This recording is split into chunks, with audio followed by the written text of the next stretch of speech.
మీరే చూడండి, ఇంటింటికి వెళ్ళి కొన్ని విషయాలు ప్రతి పేద కుటుంబానికి వివరించండి. 75 రోజుల్లో ఎన్నికల యుద్ధం ఆలోచన చేయమని అడుగుతా ఉన్నా. ప్రతి ఒక్కరి భుజస్కంధాల మీద కూడా బాధ్యత పెడతా ఉన్నాను. ఇంటింటికి వెళ్ళి కొన్ని విషయాలు ప్రతి పేద కుటుంబానికి వివరించాలి. మరో 70 రోజుల్లోనే ఎన్నికలు. ఈ యుద్ధం అబద్ధానికి నిజానికి మధ్య ఈ యుద్ధం జరుగుతూ ఉంది. మోసానికి విశ్వసనీయతకు మధ్య ఈ యుద్ధం జరుగుతూ ఉంది. ఈ ప్రతి విషయము కూడా ప్రతి ఇంట్లో కూడా వెళ్ళి చెప్పాలి.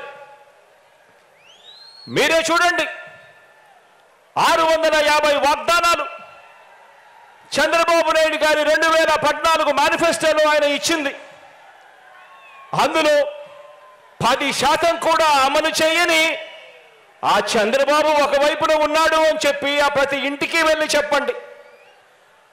మరోవైపున మీ జగనన్న ప్రభుత్వం ఇచ్చిన వాగ్దానాలలో 99% అమలు చేసి ప్రతి ఇంట్లోనూ కూడా సంతోషాన్ని చూసి సమ్మరపడతా ఉన్న ప్రభుత్వం మీ జగనన్న ప్రభుత్వము అని చెప్పి ప్రతి ఇంటికి వెళ్ళి చెప్పండి.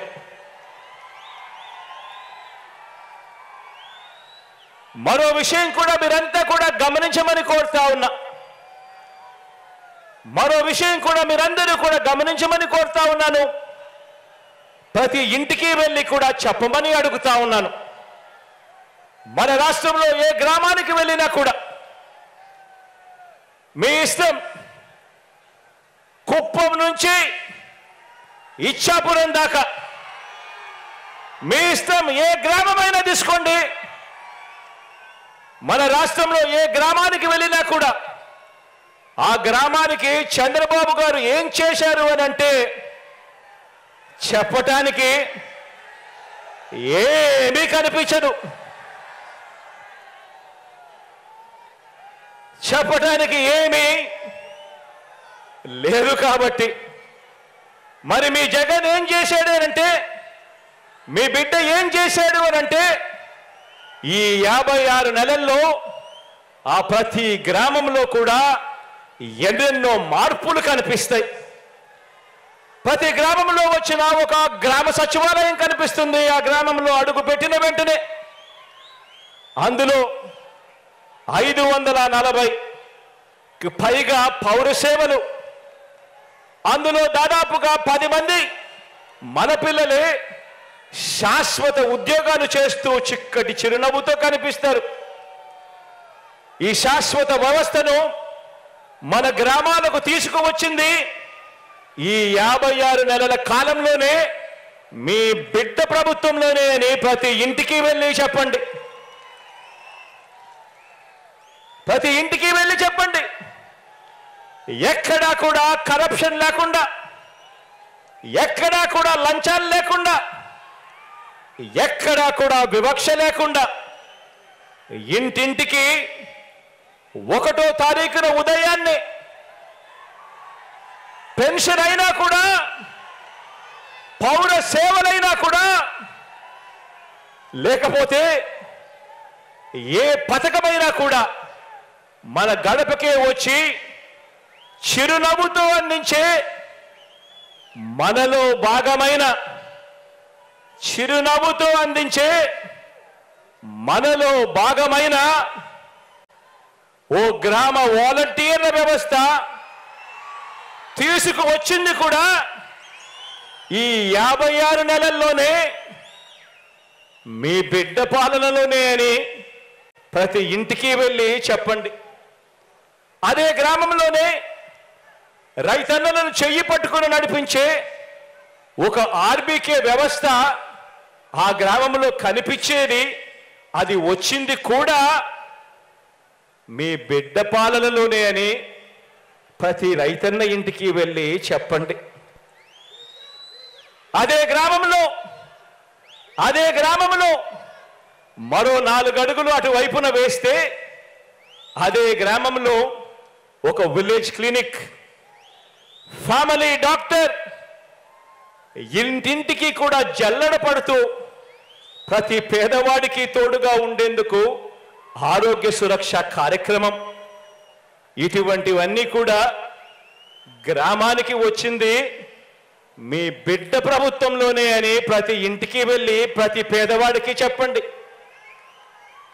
నిరుపేదను చదువుకునే మన గ్రామంలోని గవర్నమెంట్ బడికి నాడు నేడుతో మళ్ళీ మంచి రోజులు వచ్చి అందులో చదువుకునే పిల్లలకు ఇంగ్లీష్ మీడియంతో మొదలు ట్యాబులు, ఐఎఫ్పీలు, బైలింగ్వల్ టెక్స్ట్ బుక్లు ఆ బడికి వచ్చింది కూడా ఈ 56 నెలల్లోనే మీ బిడ్డ పాలనలోనే అని ప్రతి ఇంటికి వెళ్ళి ప్రతి అక్కకు ప్రతి చెల్లెమ్మకు చెప్పండి. అదే గ్రామంలోనే మరో 4 అడుగులు ఆ సచివాలయంలో ఒక మహిళా పోలీస్, గ్రామంలోనే కనిపిస్తుంది ఒక మహిళా పోలీస్. ప్రతి అక్క చెల్లెమ్మ చేతిలోనూ ఫోన్, ఆ ప్రతి ఫోన్లోనూ కనిపిస్తుంది దిశ యాప్.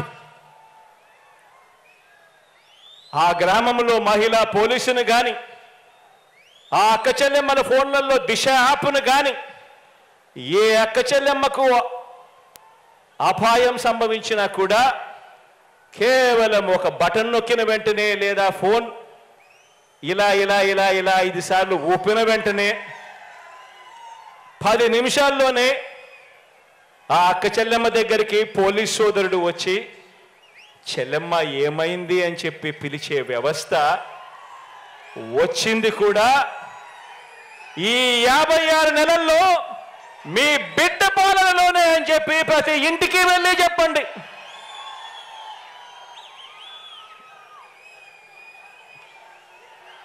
ఇవన్నీ కూడా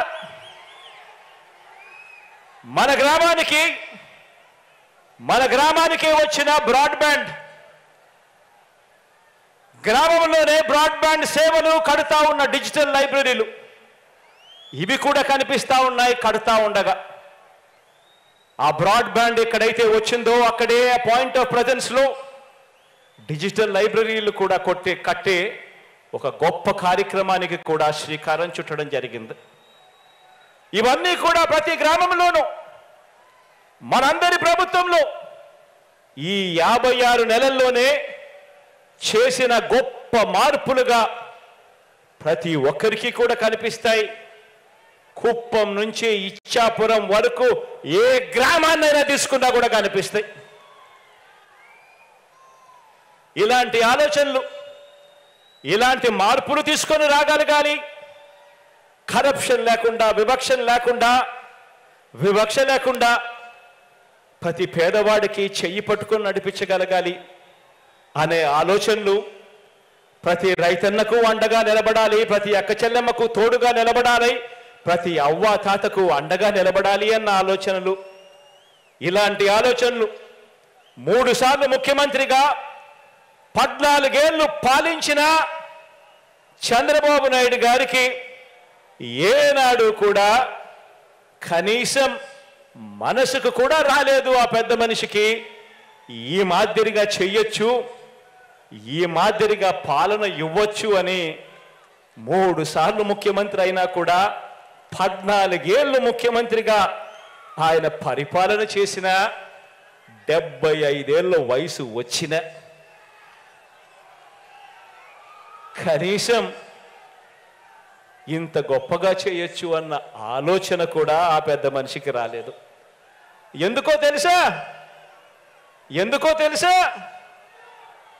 కారణం వాళ్ళు పెత్తందారులు కాబట్టి.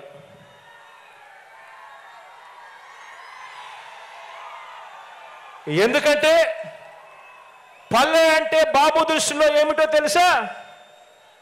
ఎందుకంటే పల్లె అంటే బాబు దృష్టిలో తమ పెత్తందారుల పాలనలో పనిచేసే ప్రజలు, తమ పెత్తందారుల పొలాలలో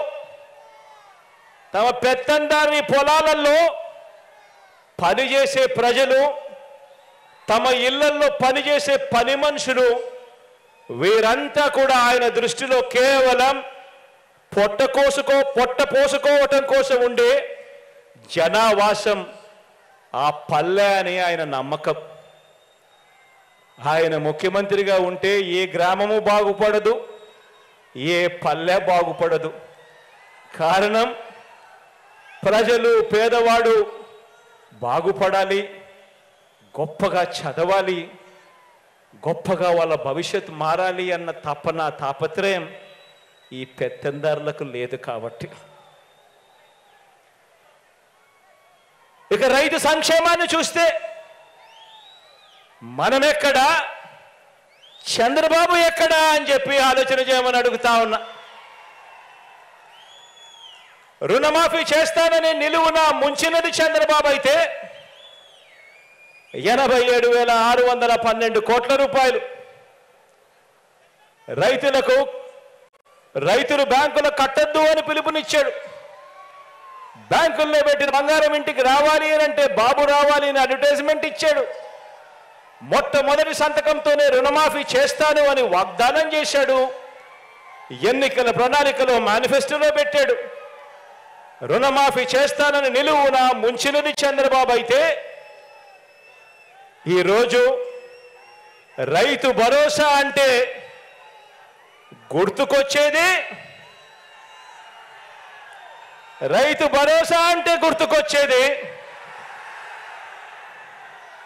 మీ జగన్. రుణమాఫీ చేస్తానని మోసం చేసిన ఆ పెద్ద మనిషి అలా ఉంటే ఈరోజు రైతు భరోసా అంటే గుర్తుకొచ్చేది మీ జగన్. ఆర్బీకే అంటే జగన్. సకాలంలో విత్తనమైన, ఎరువులైనా, ఇన్పుట్ సబ్సిడీ అయినా సకాలంలో అందుతున్నాయి అనంటే గుర్తుకొచ్చేది మీ జగన్. పగటిపూటే ఉచిత విద్యుత్ అయినా, రైతన్నలకు ఉచిత బీమా అయినా, రైతన్నలకు 0 వడ్డీ అయినా ఇవన్నీ అందుతున్నాయనంటే గుర్తుకు వచ్చేది మీ జగన్.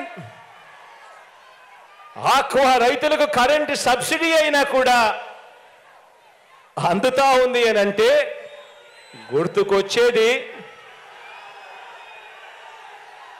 మీ జగన్. మరి ఏ పొలంలోకి వెళ్ళినా కూడా చంద్రబాబు చెప్పుకునేందుకు ఏముంది? మరి ఏ పొలంలోకి వెళ్ళినా కూడా చంద్రబాబుకు చెప్పుకునేందుకు ఏముంది? చంద్రబాబు నాయుడు మార్కు ఎక్కడుంది? ఎక్కడ చూసినా కూడా కనిపించేది వైఎస్ఆర్సీపీ జగన్ మార్క్ కనిపిస్తా ఉంది. ఎక్కడ చూసినా కూడా. ఇక ప్రజల వైద్యం, ఆరోగ్యం విషయానికి వస్తే, ఇక ప్రజల వైద్యము, ఆరోగ్యం విషయానికి వస్తే 108, ఒక 108 చూసినా, ఒక 104 చూసినా ఏకంగా 3,257 ప్రొసీజర్లకు ఆరోగ్యశ్రీ విస్తరించిన తీరు చూసిన, ఆరోగ్య ఆసరా చూసిన, గ్రామ స్థాయిలోనే విలేజ్ క్లినిక్, ఫ్యామిలీ డాక్టర్ జల్లెడ పడుతూ నిర్వహిస్తా ఉన్న ఆరోగ్య సురక్ష, 17 కొత్త మెడికల్ కాలేజీలు, ఒక్క వైద్య రంగంలోనే ఏకంగా 53,000 కొత్త నియామకాలు. ఒక్క వైద్య రంగంలోనే ఏ హాస్పిటల్కి వెళ్ళినా డాక్టర్ల కొరత ఉండరాదని, నర్సుల కొరత ఉండరాదని ఏకంగా 53,000 నియామకాలు.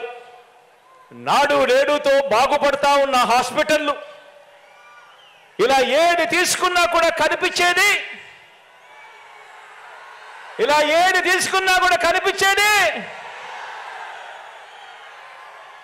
ఒక వైఎస్ఆర్, ఒక జగన్, ఒక వైఎస్ఆర్ సిపి మార్క్ కనిపిస్తుంది ఈరోజు ప్రతి చోట కూడా. మరి 14 ఏళ్ళు సీఎంగా ఉన్న చంద్రబాబు ఈయన మార్కు ఎక్కడ ఉంది? 14 ఏళ్ళు ముఖ్యమంత్రిగా ఉన్న ఈ చంద్రబాబు నాయుడు గారి మార్కు ఎక్కడ ఉంది? ఎక్కడ చూసినా కూడా కనిపించేది వైఎస్ఆర్ సిపి జగన్ మార్కే కనిపిస్తా ఉంది ప్రతి చోట కూడా. ఇక విద్యారంగాన్ని చూద్దాం.